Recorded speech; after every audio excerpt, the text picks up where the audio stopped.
John chapter 20, verses 1 through 18. Early on Sunday morning, while it was still dark, Mary Magdalene came to the tomb and found that the stone had been rolled away from the entrance. She ran and found Simon Peter and the other disciple, the one whom Jesus loved. She said, "They have taken the Lord's body out of the tomb. We don't know where they have put him." Peter and the other disciple started out for the tomb. They were both running, but the other disciple outran Peter and reached the tomb first. He stooped and looked in and saw the linen wrappings lying there, but he didn't go in. Then Simon Peter arrived and went inside. He also noticed the linen wrappings lying there, while the cloth that had covered Jesus' head was folded up and lying apart from the other wrappings. Then the disciple who had reached the tomb first also went in, and he saw and he believed. For until then they hadn't understood the scriptures that said Jesus must rise from the dead. Then they went home. Mary was standing outside the tomb crying, and as she wept, she stooped and looked in. She saw two white-robed angels, one sitting at the head and the other at the foot of the place where the body of Jesus had been lying. "Dear woman, why are you crying?" the angels asked her. "Because they have taken away my Lord," she replied, "and I don't know where they have put him." She turned to leave and saw someone standing there. It was Jesus, but she didn't recognize him. "Dear woman, why are you crying?" Jesus asked her. "Who are you looking for?" She thought he was the gardener. "Sir," she said, "if you have taken him away, tell me where you have put him, and I will go and get him." "Mary," Jesus said. She turned to him and cried out, "Rabboni," which is Hebrew for teacher. "Don't cling to me," Jesus said, "for I haven't yet ascended to the Father. But go and find my brothers and tell them, I am ascending to my Father and your Father, my God and your God." Mary Magdalene found the disciples and told them, "I have seen the Lord." Then she gave them his message.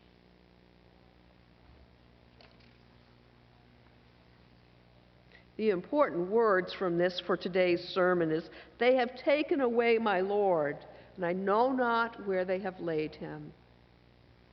The resurrection is the most divine of all of Christ's works. The significance of its power is beyond our human understanding.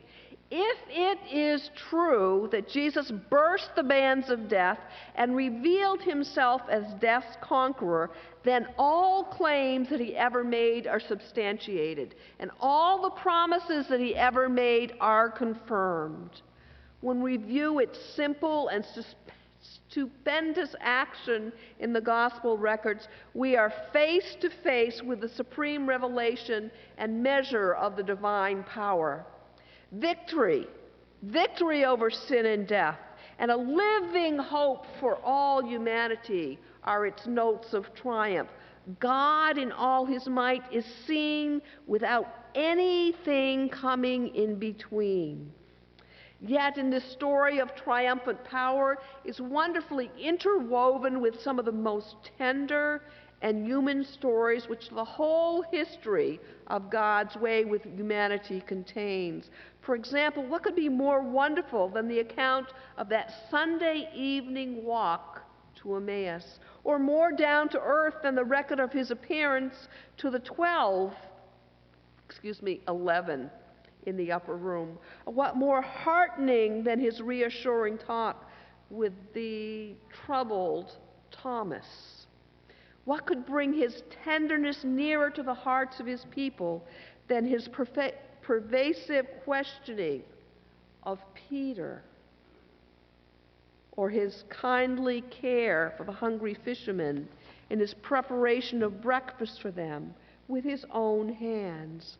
All these stories are given to us as part of the first Easter story to emphasize the fact that this truth is to be set in the common and ordinary circumstances which make up life for all of us. But all of these stories, perhaps the most moving and human of all, is that of Mary Magdalene. During Christ's lifetime, she had loved him because she had been forgiven much. Now, as far as she's concerned, he is dead, gone. And in the awful numbness of her sorrow, she's forgotten all his promises of resurrection. So she goes to the tomb to cover his dead body with the love that his recent sufferings have fanned into flame. But the tomb is empty. Hardly knowing what she is going to do, she runs to the disciples and announces that Christ's body has been taken away, that calamity has followed calamity, and that any lingering hope of seeing him again is gone. Forgetful of his foretold resurrection, two of them, Peter and John, run to the tomb, and having satisfied themselves that what she says is true, and accepting her first impressions as trustworthy, they go back home again. But Mary cannot leave the spot. She remains there to cry and to think of him who has forever made her old way of life impossible for her to return to. Through her tears, she sees two strange figures in white, but doesn't know that they are heralds of the King, who is even at that moment coming to set up his kingdom within her to a fuller and truer sense than ever before. They, on their part, wonder why she is crying at such a time as this, for surely the night of weeping and crying is over. An unspeakable joy has come with this new morning. But to their question, she can but respond with a hopelessness of despair. They have taken away my Lord. Then turning around, for the first time, she sees Christ in his risen life. Then, when he has made himself known to her and has convinced her that he is truly alive, heaven opens and she sees the angels of God ascending and descending upon the Son of Man. The story of the first Easter morning shows us the possibility of one who truly loved Christ, entirely misconceiving the great event. She was in the presence of the greatest of all victories without recognizing it. The signs that she saw were not of defeat, but of victory. She misread them all. She had not lost Christ as she feared, but had really found him more fully than she had ever known him before. She was not at the end, but rather at the beginning of all things. It was a day for praise and joy, not for crying. She thought that the service she had come to render him in the tomb was now impossible. But in reality, there was open to her a life of service far-reaching, more than her wildest dreams. Hers was a tragedy, so common today, of an unrecognized victory. It is not too much to say that in all the churches and outside of them too, there are those who seem unable to grasp the essential fact that the Savior of the world is no longer the dead Christ of a bygone age, the central figure of a purely local event, but the risen Lord, unconfined in his work by time or space, and universal in his scope and range of power. We are always in danger of misconceiving God's workings as though they were the doings of others, of seeing calamity in every change, of being blind to all but the outward appearances, of imagining that a temporary darkness is a total eclipse. Now, it is not faith, but faithlessness, which looks upon the world today and says in tones of concern, they've taken away my Lord, as though he could be taken away. Truly, the greatest need, both in individual and corporate Christian life, is to know the reality of the resurrection and to recognize that he who is alive forevermore is fulfilling himself in 1,000 ways in the hearts of humanity. For Christ is bigger than our conceptions and cannot be confined by our creeds. And so panic may well give way to praise and concern to courage. For not only is he the Christ of the bounded past, but of the boundless present as well. They have taken away my Lord. This is frequently the language of those who think that Christ has been taken away by his own people, misunderstanding. We do not lay stress today on the doctrines which in former years were regarded as of vital importance. Language has changed, and with it many of the formula of faith so dear to our ancestors have become almost obsolete. The message of the Evangel is delivered with new placed emphasis. The time-worn methods of expression are frankly abandoned in favor of others which seem more fully to reflect the mind of Christ himself and are certainly more easily understood and readily responded to by the people of the present. Under the influence of modern thought, creeds are questioned, abandoned, while character and not orthodoxy is insisted upon as the essential expression of true faith. Dogma is apt to be suspected, while devotional life is urged. The old and terrifying doctrines of the sternness of God are to an extent discounted or cast into the background by the discovery of his prevailing sympathy for us. The call to Christ in order to save oneself was replaced by the call of Christ in order to be fit to work with others. And the gospel of today insists that Christ cannot be made to save men's souls with a view to their entering heaven in the future, but to save our lives with a view to enriching earth in the present. On that earliest Easter day, when Mary made this now so common mistake, Christ is not in the grave, but he is in the garden. He is not in the place of death, but in the place of life and growth and beauty. As in nature, life is always expressing itself in new forms, so the living Christ in the living world is always expressing himself in ways of forceful and fruitful appeal to every age. The gospel of the risen Lord, rightly apprehended, will save us from an unbelieving alarm and will correct all anxious misreading of the miracle and the victory of life.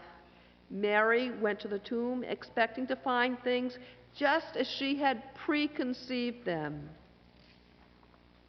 And still, Christ lives to rebuke our faithlessness and to end all of our unworthy notions of his power. They have taken away my Lord. This, too, is frequently the understanding of many who conclude that their hard and severe experiences of life have robbed them of the Christ of grace and love. Disappointment, disaster, discouragement all seem to create for them an empty tomb.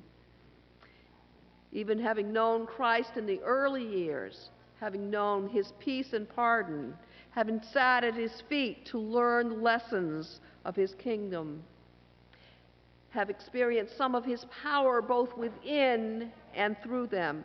Now that's all changed. The light of the morning faded into cold gloom.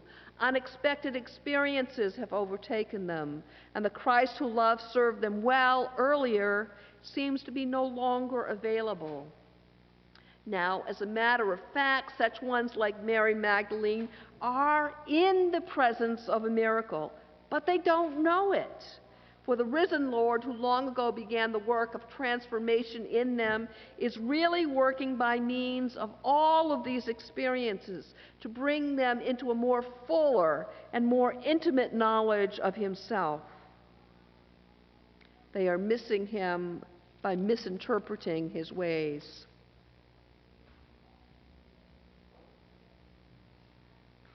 Let us be careful lest life becomes permanently lessened by the tragedy of unrecognized victory. They have taken away my Lord. In what a different sense are these words sometimes used by those that are conscious that willful sin has robbed them of the conscious enjoyment of Christ's presence. Self-indulgence, absorption in some unsurrendered, unregulated pursuit of business or pleasure, or rebellious self-will have brought a desolating sense of lost purity, forfeited peace, and inner disorder. Truly, they have taken away my Lord. No mere words can bring back the sense of Christ's friendship, nor the hard influence of his nearness. The defiled conscience must be cleansed. The debilitated must be strengthened with a new consecration. And only Christ himself can effect this miracle. But he can.